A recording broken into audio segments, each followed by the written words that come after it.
En el nombre del Padre, y del Hijo, y del Espíritu Santo. Alabado sea Jesucristo.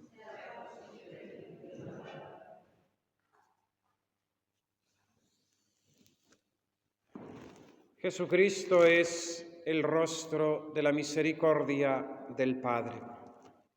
A lo largo de la historia de la salvación, toda la historia de la salvación es manifestación de este Dios que se muestra siempre misericordioso, siempre dispuesto al perdón, compasivo para con su pueblo.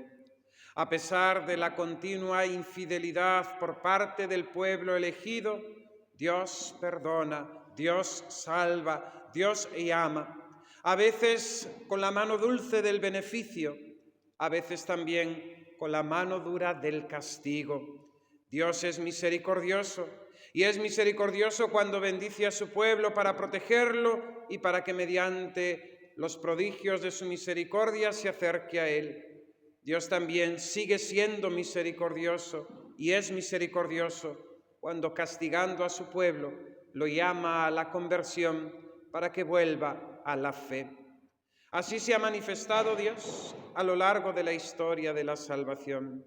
Y si la historia de la humanidad ha sido una historia de pecado, de infidelidad a Dios, desde aquel primer pecado de nuestros padres Adán y Eva en el paraíso, que se rebelaron contra Dios queriendo ser como dioses, también la historia de la humanidad. Hay otra historia, a la par que esa historia de pecado, y es la historia de la misericordia y de la fidelidad de Dios. De esa misericordia de Dios que canta la palabra de Dios, que es eterna. Esa misericordia de Dios que no termina.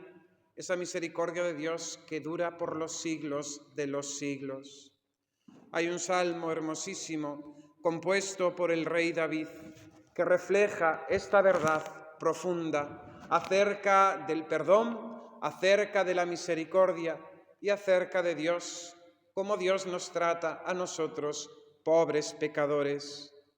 Bendice, alma mía, al Señor, y todo mi ser a su santo nombre. Bendice, alma mía, al Señor, y no olvides sus beneficios. Él perdona todas tus culpas, cura todas tus enfermedades. Él rescata tu vida de la fosa, te colma de gracia y de ternura. Él sacia de bienes tus anhelos, como un águila se renueva tu juventud. El Señor hace justicia y defiende a los oprimidos. El Señor es clemente y compasivo, lento a la ira, rico en clemencia. No está siempre acusando ni guarda rencor perpetuo.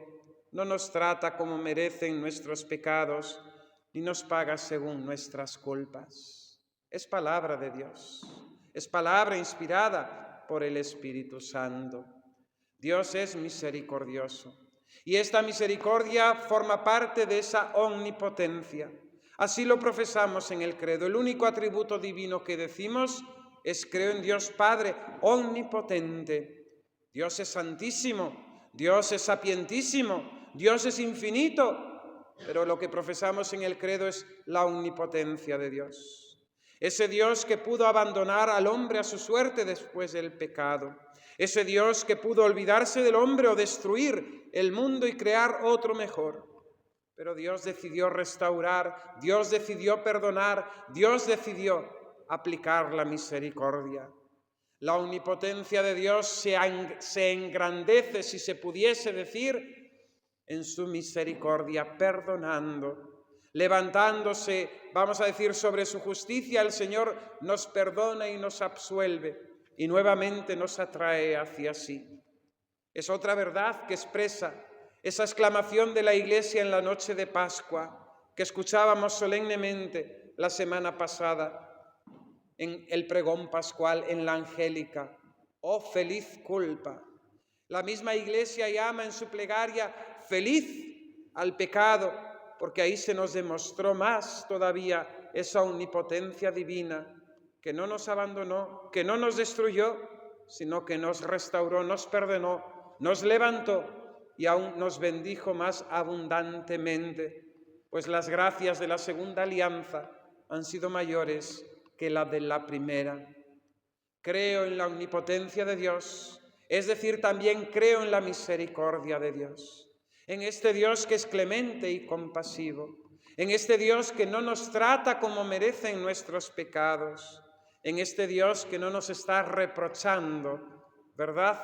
Fijaos en nuestras relaciones personales, incluso con las personas que más amamos, qué fácil nos damos al reproche. Este Dios se manifiesta en Jesucristo nuestro Señor. Este Dios en el que creemos, Dios de misericordia, se ha revelado plenamente en su Hijo, que es su Verbo, y nos ha mostrado el rostro y la verdad de esta misericordia divina.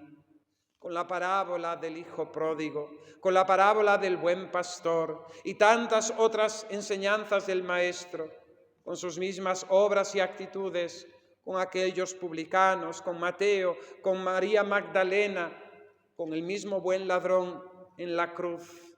Es el rostro de la misericordia del Padre, Jesús misericordioso. Y así también después de la resurrección Jesús se muestra misericordioso. Hemos escuchado esta preciosa escena de la aparición de Cristo Jesús en el cenáculo. Se aparece en medio de sus discípulos que estaban llenitos de miedo, atemorizados. Tenían miedo a perder su vida como la de su Maestro, a acabar también ellos en las afueras de la ciudad crucificados como unos bandidos, encerrados en aquel cenáculo, llenos de espanto y pavor, y en medio de aquella tristeza, de aquella angustia, de aquel temor, se les aparece el Señor. Y se les aparece el Señor para llenarlos de alegría, la alegría de su amor y de su misericordia. El Señor pudo reprocharles y pudo decirles: me habéis abandonado. En la hora más importante, en la hora de mi pasión, me habéis negado, habéis huido, me habéis abandonado. Pero el Señor que les trajo la paz de su misericordia, porque Él ha venido a reconciliar al hombre, enemigo de Dios por el pecado, con Dios su Padre. Y asimismo, esta misericordia de Dios se muestra nuevamente a los 8 días, en el día de hoy, en la octava de la Pascua, con esa conversación y ese trato del Señor con Tomás. Este Tomás incrédulo, este Tomás ensoberbecido en sus propios criterios y pensamientos, este Tomás pertinaz en su pecado, pues si no mete el dedo en la llaga de los clavos y su mano en la llaga del costado, dice que no va a creer. Jesús accede a la petición de su apóstol, a las condiciones que le pone el pecador. Jesús se abaja porque Él vino a elevarnos abajándose Él. Jesús viene a humillarse para enaltecernos a nosotros.